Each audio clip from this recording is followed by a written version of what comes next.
2024 के ख़त्म होते होते जो चीज़ बहुत तेज़ी से उभर कर इस दुनिया में आने वाली है वो है आर्टिफिशियल इंटेलिजेंस। अब सवाल ये उठ रहा है कि ये आर्टिफिशियल इंटेलिजेंस जो है फिल्मों पर और हमारे बॉलीवुड पर क्या असर डाल सकता है,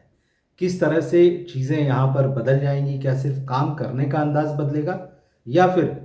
फिल्मों पर दिखने वाले हीरो और हीरोइनों के चेहरे भी बदल जाएंगे। ये जो है चिंता का विषय बन चुका है अभी से बॉलीवुड के लिए। पिछले साल के जाते जाते डीप फेक करके एक चीज़ आई थी, जिसमें लोगों ने देखा था, ऐसे वीडियो देखे थे। सबसे पहले रश्मिका मंदाना का वीडियो आया था कि जिसमें बॉडी किसी और की थी, किसी और महिला की थी, और उसके ऊपर रश्मिका मंदाना का चेहरा जो है वो लगा दिया गया था और ये कहा गया कि ये रश्मिका मंदाना है। तो इस तरह से किसी के भी शरीर पर किसी का भी चेहरा लगाकर वही पर्सनैलिटी देकर जो है अगर फिल्मी सितारों के साथ खेल होने लगे तो फिर बड़ी गड़बड़ हो जाएगी। और रश्मिका के ही केस में सबसे पहले इसके खिलाफ जिन्होंने आवाज़ उठाई थी वो थे फिल्म इंडस्ट्री के महानायक अमिताभ बच्चन। अमिताभ बच्चन ने अब एक बार फिर से आर्टिफिशियल इंटेलिजेंस के खतरे से चिताया है। पिछले शनिवार को वो पुणे के सिम्बायोसिस फिल्म फेस्टिवल का उद्घाटन करने पहुंचे थे और वहां उन्होंने तमाम मुद्दों पर बात की और उन्हीं मुद्दों पर बात करते करते उन्होंने आर्टिफिशियल इंटेलिजेंस का जिक्र किया और कहा कि ये दरअसल एक बड़ा खतरा बनने जा रहा है। उन्होंने बताया कि मुंबई में एक स्टूडियो ने उन्हें आर्टिफिशियल इंटेलिजेंस को लेकर एक डेमो दिया जिसमें हॉलीवुड के सुपरस्टार टॉम क्रूज की इमेज के साथ किस तरह से खिलवाड़ हो सकता है उनके चेहरे और उनकी बॉडी के साथ, वो दिखाया और वो देखकर जो है अमिताभ बच्चन चौंक गए। दरअसल ये आर्टिफिशियल इंटेलिजेंस जो है किसी भी सितारे की उम्र को जो है वो पीछे ले जा सकता है, भविष्य में ले जा सकता है और साथ ही एक सितारे के ऊपर दूसरे सितारे को भी सुपर इम्पोज किया जा सकता है। किसी के चेहरे किसी की बॉडी पर किसी का चेहरा जो है वो लगाया जा सकता है। और इसमें एक और जो बड़ा खतरा है जिसके बारे में अमिताभ बच्चन ने कहा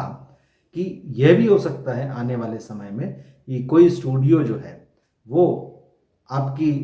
फेस मैपिंग कर ले, पूरी बॉडी की मैपिंग कर ले और उसके ऊपर फिर वो अपना क्लेम करे कि अब इस इमेज के ऊपर मेरा क्लेम है और फ्यूचर में मैं इसको जैसा चाहे वैसा इस्तेमाल करूँगा। तो अब सवाल उठता है कि क्या ऐसा भी हो सकता है, मतलब जिस तरह से, क्योंकि सिनेमा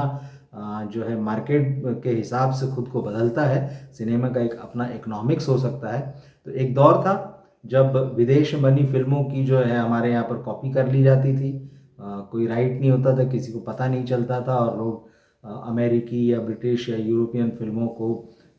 उसका इंडियन वर्जन बना देते थे और अपनी कहानी बताकर रिलीज़ कर देते थे। लेकिन फिर ऐसा भी समय आया इंटरनेट का ये दौर, और जब पूरी दुनिया ग्लोबल हो गई और सबको पता चलने लगा कि किसकी कहानी किसने कहाँ से चुरा ली, तो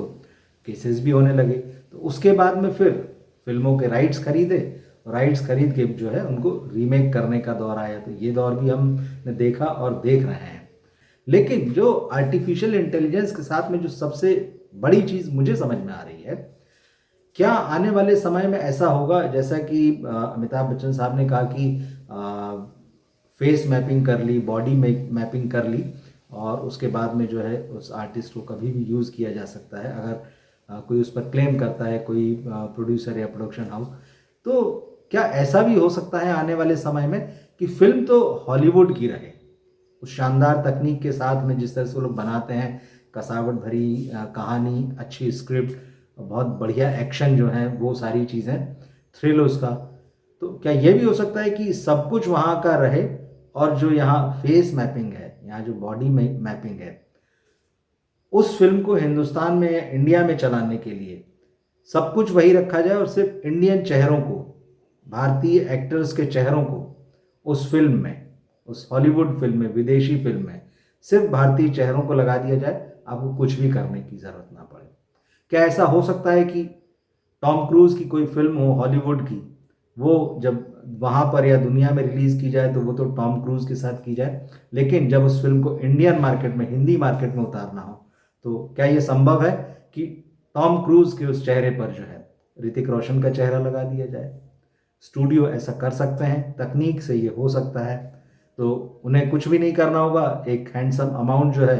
जो कि वो देते हैं और सितारे जो है आसानी से उसको एक्सेप्ट भी करते हैं।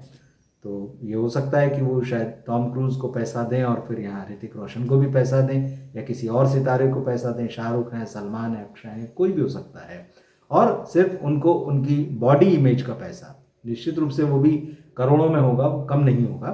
तो सिर्फ वो पैसा दे दिया जाए और उनकी उस इमेज का, उनके उस चेहरे का जो है उस हॉलीवुड फिल्म में इस्तेमाल कर लिया जाए। तो कहने को ये हो कि फिल्म तो हॉलीवुड में बनी है, कलाकार वहाँ के हैं, तकनीशियन वहाँ के, सब कुछ वहाँ का है, लेकिन इंडिया में क्योंकि वो फिल्म रिलीज़ करनी है तो यहाँ एक बड़े सितारे को या उसके जैसे कुछ और सितारों को लेकर जो है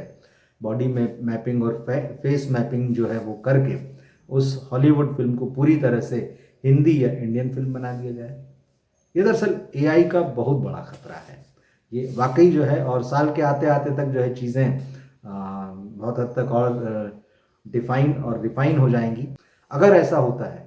तो बॉलीवुड में कितनी सारी दुकानें बंद हो जाएंगी, आप ये सोचिए। कितने सारे प्रोड्यूसर्स घर बैठ जाएंगे, कितने सारे डायरेक्टर टेक्नीशियंस घर बैठ जाएंगे, कुछ एक्टर्स रह जाएंगे बस फिर तब, और जिन्हें उनके चेहरे की जो है वो फीस जो है, या जो कहीं कीमत कह लीजिए, एक सितारा हो सकता है, उसके आसपास का सराउंडिंग के लिए कुछ एक्टर्स हो सकते हैं, तो जिस कैरेक्टर पर जो चेहरा सूट करता है, कहानी में जो सूट करता है, उसको एक उसका सर्टन अमाउंट और सर्टन चार्ज देकर जो है बगैर हाथ पैर हिलाए कुछ भी किए एक इंडियन और एक बॉलीवुड फिल्म तैयार हो जाएगी। क्या ऐसा भी हो सकता है? फ्यूचर बहुत इंटरेस्टिंग है, देखते हैं। तब तक आप हमारे साथ जुड़े रहिए। ये वीडियो अगर आपको पसंद आया हो, इसे अपने फ्रेंड्स और रिलेटिव्स के साथ शेयर कीजिए, और ये जो आइडिया है जिस पर मैंने बात की है, जो संभावना मैं समझ पा रहा हूँ, इसे लेकर आप क्या सोचते हैं, आपका क्या ख्याल है, क्या ऐसा हो सकता है या सिर्फ एक ही कल्पना ही हो सकती है? मिलते हैं अगले वीडियो में। नमस्कार।